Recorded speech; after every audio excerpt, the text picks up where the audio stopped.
Au plan bilatéral, les deux chefs d'État se sont félicités de l'excellence des relations entre les deux pays, marquées par des rencontres fréquentes à tous les niveaux, y compris au niveau des chefs d'État.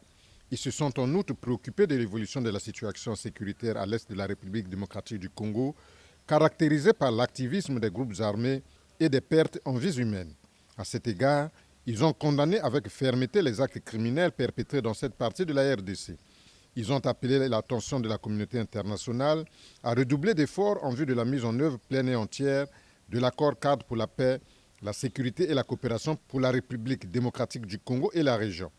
Le président Denis Sassou Nguesso a salué le climat de paix qui règne sur le reste du territoire de la République démocratique du Congo. Il a encouragé le président Félix Antoine Tshisekedi Tshilombo à privilégier le dialogue et la concertation en vue de consolider un climat nécessaire à la paix et au développement de son pays. Au plan sous-régional, les deux chefs d'État ont pris acte des résultats provisoires des élections présidentielles et législatives rendues publiques par l'autorité nationale des élections en République centrafricaine. Et ils ont lancé un vibrant appel à l'ensemble de la classe politique centrafricaine afin qu'elle privilégie le dialogue pour sortir ce pays frère du cycle de violence fratricide. En outre, Denis Sassou Nguesso et Félix Antoine Tshisekedi Tshilombo ont lancé un appel aux signataires de l'accord de Khartoum pour que soit mis pleinement en œuvre cet accord. Les deux chefs d'État ont fermement condamné la situation qui prévaut au cours de ces dernières heures en République du Cameroun, les crimes de sang perpétrés par des terroristes contre des paisibles populations, notamment dans le nord-est de ce pays. Ils ont adressé leurs sincères condoléances au président Paul Biya.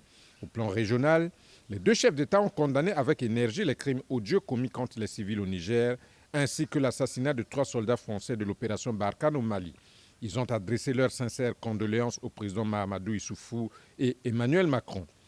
S'agissant des processus électoraux en Afrique, les deux chefs d'État ont salué la tenue des élections là où elles étaient programmées.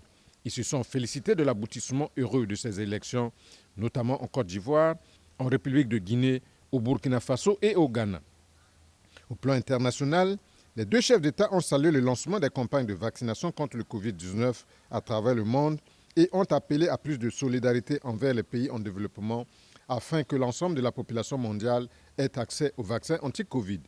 Concernant les élections aux États-Unis d'Amérique, les deux chefs d'État ont déploré les événements malheureux qui se sont produits au Capitole de Washington, siège du Congrès américain. Ils ont réitéré leurs félicitations au président Joe Biden pour son élection à la magistrature suprême de son pays. Au terme de sa visite de travail, le président Félix Antoine Tshisekedi Tshilombo, président de la République démocratique du Congo, a remercié son homologue congolais pour l'accueil chaleureux et fraternel qui lui a été réservé, ainsi qu'à l'ensemble de sa délégation.